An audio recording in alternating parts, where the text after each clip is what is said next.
ब्रिकासुर नामक एक राक्षस था। उसकी बुद्धि बहुत बिगड़ी हुई थी। एक दिन कहीं जाते समय उसने देवर्षि नारद को देख लिया और उनसे पूछा कि तीनों देवताओं में सबसे जल्दी खुश होने वाला कौन है। देवर्षि नारद ने कहा, तुम भगवान शिव जी की आराधना करो, इससे तुम्हारा मनोरथ बहुत जल्दी पूरा हो जाएगा। वे थोड़े ही गुणों से जल्दी प्रसन्न और थोड़े ही अपराध से तुरंत क्रोध कर बैठते हैं। देखो, तुम तो जानते ही हो कि रावण और बाणासुर ने केवल बंदीजनों के समान शिव जी की कुछ स्तुतियां की थी। इसी से शिव जी उन पर प्रसन्न हो गए और उन्हें अतुलनीय ऐश्वर्य दे दिया। तुम्हें यह भी पता होगा कि रावण के कैलाश उठाने और बाणासुर के नगर की रक्षा का भार लेने से वे उनके लिए संकट में भी पड़ गए थे। नारद जी का उपदेश पाकर ब्रिकासुर केदार क्षेत्र में गया और अग्नि को भगवान शिव का मुख मानकर अपने शरीर का मांस काट काट कर उसमें हवन करने लगा। इस प्रकार 6 दिन तक उपासना करने पर भी जब उसे भगवान शिव के दर्शन न हुए तब उसे बड़ा दुख हुआ। 7वें दिन केदार तीर्थ में स्नान करके उसने अपने जल से भीगे हुए मस्तक को कुल्हाड़ी से काटकर हवन करना चाहा। यह देख परम दयालु भगवान शिव जी ने ब्रिकासुर के आत्मघात के पहले ही अग्निकुंड से अग्निदेव के समान प्रकट होकर अपने दोनों हाथों से उसके दोनों हाथ पकड़ लिए और गला काटने से रोक दिया। उनका स्पर्श होते ही ब्रिकासुर के अंग ज्यों के त्यों पूरे हो गए। भगवान शिव ने ब्रिकासुर से कहा, प्यारे ब्रिकासुर, बस करो, बहुत हो गया। मैं तुम्हें वर देना चाहता हूं, तुम मुंह मांगा वर मांग लो। अरे भाई, मैं तो अपने शरणागत भक्तों पर केवल जल चढ़ाने से ही संतुष्ट हो जाया करता हूं। भला तुम झूठ मूठ अपने शरीर को क्यों पीड़ा दे रहे हो? पापी ब्रिकासुर ने समस्त प्राणियों को भयभीत करने वाला यह वर मांगा कि मैं जिसके सिर पर हाथ रख दूं वह मर जाए। उसकी यह याचना सुनकर भगवान शिव पहले तो कुछ अनमने से हो गए, फिर हंसकर कह दिया, अच्छा ऐसा ही हो। ऐसा करके उन्होंने मानो सांप को अमृत पिला दिया। भगवान शिव के इस प्रकार कह देने पर ब्रिकासुर के मन में यह लालसा आ गई कि पार्वती जी को मैं ही हर लूं और इसके लिए पहले स्वयं शिव जी पर हाथ साफ करूं। इस प्रकार वरदान की परीक्षा भी हो जाएगी। यह सोचकर उसने शंकर जी के सिर पर हाथ रखना चाहा। अब तो शिव जी अपने दिए हुए वरदान से भयभीत से हो गए। वह उनका पीछा करने लगा और वे उससे मानो डर कर कांपते हुए भागने लगे।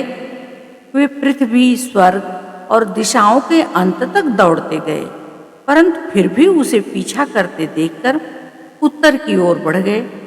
बड़े बड़े देवता इस संकट को टालने का कोई उपाय न देखकर चुप रह गए।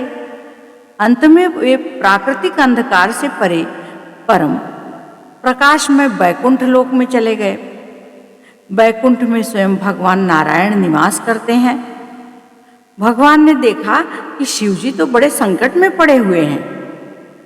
तब वे अपनी योग माया से ब्रह्मचारी बनकर दूर से ही धीरे धीरे ब्रिकासुर की ओर आने लगे।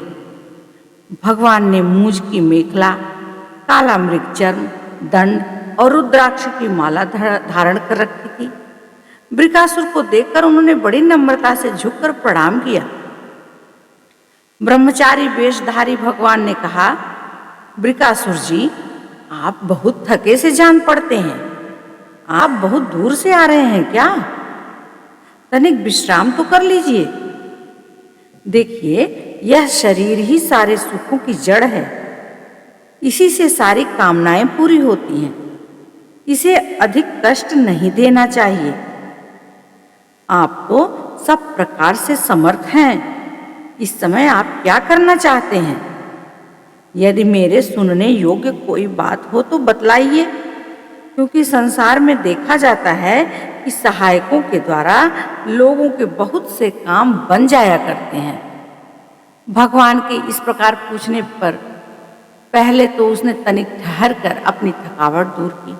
उसके बाद अपनी तपस्या, वरदान प्राप्ति तथा भगवान शिव के पीछे दौड़ने की बात शुरू से कह सुनाई।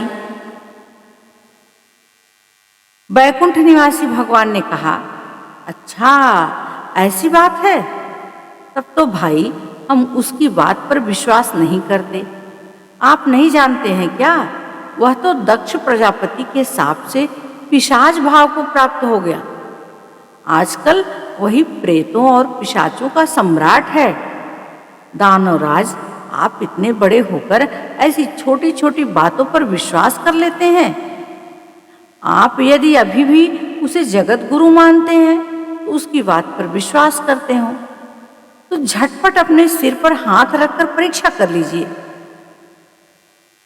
दानव शिरोमणे, यदि किसी प्रकार शिव जी की बात असत्य निकले तो उस असत्यवादी को फिर मार डालिएगा, जिससे फिर कभी वह झूठ न बोल सके। भगवान ने ऐसी मोहित करने वाली और मीठी बात कही कि उसकी विवेक बुद्धि नष्ट हो गई।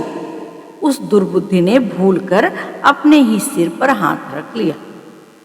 बस उसी क्षण उसका सिर फट गया और वह वहीं धरती पर गिर पड़ा, मानो उस पर बिजली गिर पड़ी हो। अब भगवान पुरुषोत्तम ने भय मुक्त शिव जी से कहा कि देवाधिदेव, इस दुष्ट को इसके पापों ने ही खा डाला।